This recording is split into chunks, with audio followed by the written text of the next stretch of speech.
see I got my coconut water getting hydrated, baby. You already know hydration is something I do not play about. Mm. Now that I got that in me, it's time to get some of the flowing waters of life. You feel me? Take a little message from the flowing rivers. Oh, right here is the book called Jesus Calling. You did not have to only believe in Jesus in order to get something out of this book. You do not have to be a devout Christian in order to get something out of this book. It is January 22nd. Let's jump into it. Strive to trust me in more and more areas of your life. Anything that tends to make you anxious is a growth opportunity. And again, like I said, you don't have to only be thinking about Jesus when you are in this book. You feel me? And so, how it says, anything that tends to make you anxious is a growth opportunity.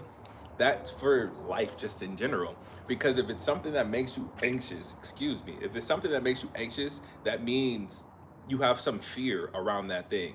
Whether it's the fear of the unknown, which means you can grow by gaining knowledge, whether it's the fear and whether or not you'll be able to overcome it. So you're fearful in your own strength, whether it's just the fear of the unknown where you're not sure what the outcome is going to be. So you're not able to prepare in the way that you want to. All of these things just give us a test of working with ourselves and working with our own emotions and learning how to control our thoughts, our emotions, and our feelings, regardless of the outcomes around us, right? You don't only have to have Jesus in order to learn how to do that. You don't only have to believe in God in order to learn how to take anxious situations or situations in life that make you anxious and figure out what it is. Because usually, like I literally just said, your anxiety comes from a fear, a lack, from something you don't understand. So instead of taking that time to get anxious or become fearful or afraid, figure out what you can do to prepare yourself for the situation so you'll feel more in control, more educated on the matter. You feel me? All that good stuff. So instead of running away from these challenges, embrace them, eager to gain all the blessings that I have hidden in difficulties. What are the blessings you ask that are hidden in difficulties? Well, here's a very simple example. A blessing that is hidden in a difficulty is this. You feel me? I'm not trying to flaunt, not trying to show off, but what was this? Discipline, hard work. How much did it hurt? How many times did I do crunches until I was sore? A lot. What was the blessing? Being able to lift up my shirt and have a six-pack abs. Now that's real mundane and real physical, but anything worth doing, you feel me? Getting your degree, say not even getting your degree, earning a position in a company that gives you financial freedom. What was that blessing? That is the blessing. What did it take to get to that blessing?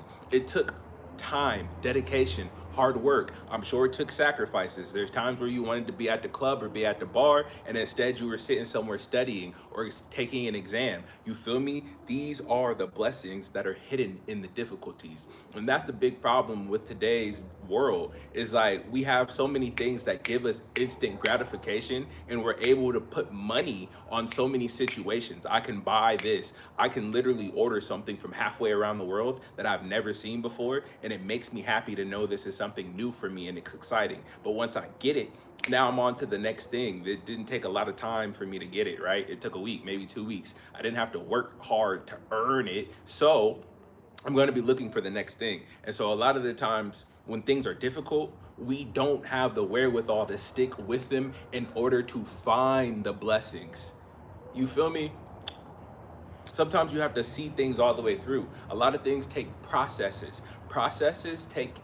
Progress takes a process, and that process is going to take time. So you need to be patient. You need the 3 P's.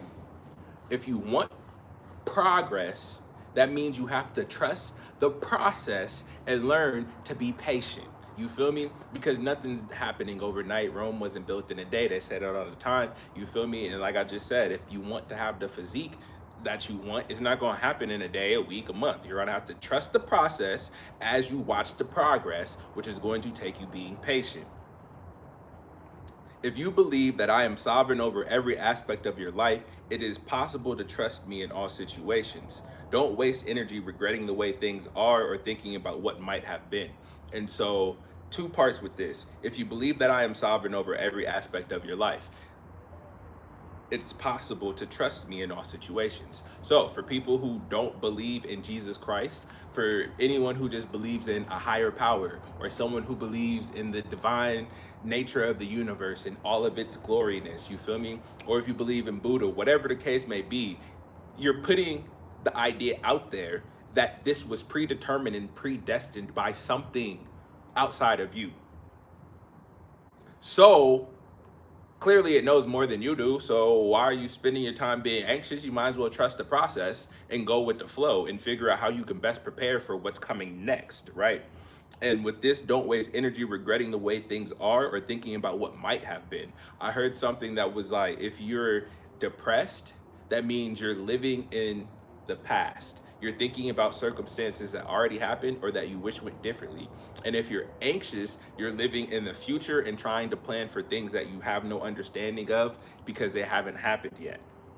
And so the one thing that both of these places have in common is no amount of thinking is going to change it. You cannot change the past by thinking about it or wishing it went differently, and you can't immediately change the future just by thinking about what future outcome you want. I could think that tomorrow I want $1,000,000 all day. I could think that at the end of this year I want $1,000,000. At the end of this year, I'm going to open a briefcase with $1,000,000 in it. Now, if that's the only part of that thought process and I don't do anything for it, I can't be mad at the end of the year when I don't open up that suitcase with $1,000,000. You feel me? So I have to figure out ways to make that outcome happen. If I'm just sitting here like, I need to get $1,000,000, I need to get $1,000,000, I need to get $1,000,000, how am I going to do it?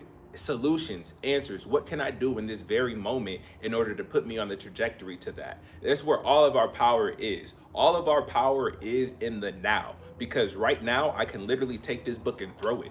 I can physically enact change right now. Today, I can decide to walk up the street and go to that store. Yesterday, I should have did this, or I wish that I had did this in high school. I can't change that because I didn't do it then.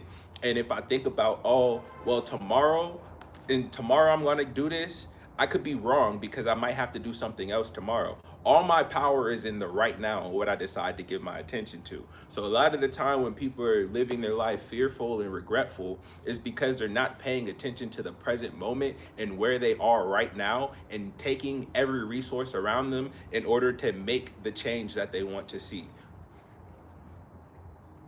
That's actually funny. The next sentence says, start at the present moment, accepting things exactly as they are, and search for my way in the midst of those circumstances. Trust is like a staff you can lean on as you journey uphill with me. If you are trusting in me consistently, the staff will bear as much of your weight as needed. Lean on trust and be confident in me with all your heart and mind.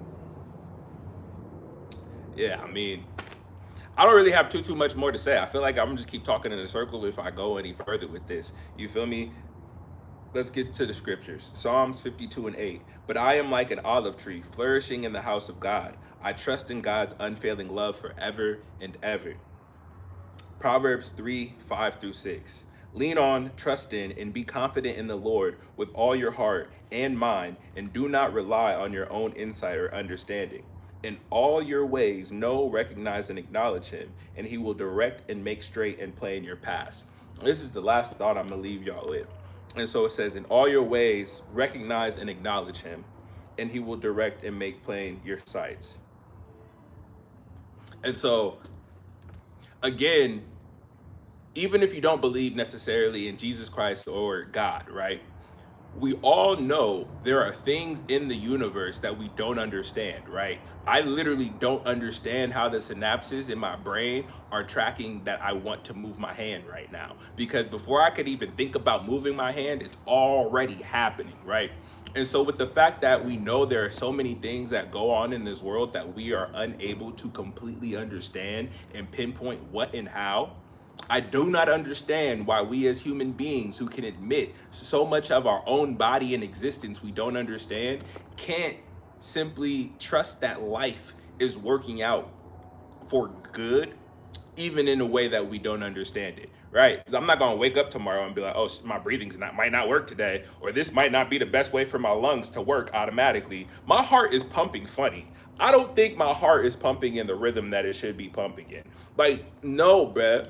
I'm not about to sit here and beat myself up and worry all day because, the synapse from my brain to my hand has been working so fine today, but I don't know how much longer it's going to keep doing this. There's nothing going on wrong with it right now, bro. And even if there was something slowing it down, I don't have the answer. I'm going to have to go to a doctor. I'm going to have to go to somebody else outside of me to get a better understanding. And even, you feel me? Like, so I don't understand why we sit and look at our lives and circumstances and situations and try to pinpoint exactly how they should be and how people should behave and why they didn't behave this way and try to control how people mitigate situations in their life, when at the end of the day, none of us fully understand anything. So it's foolish of us to think that we have the best solution for most of anything.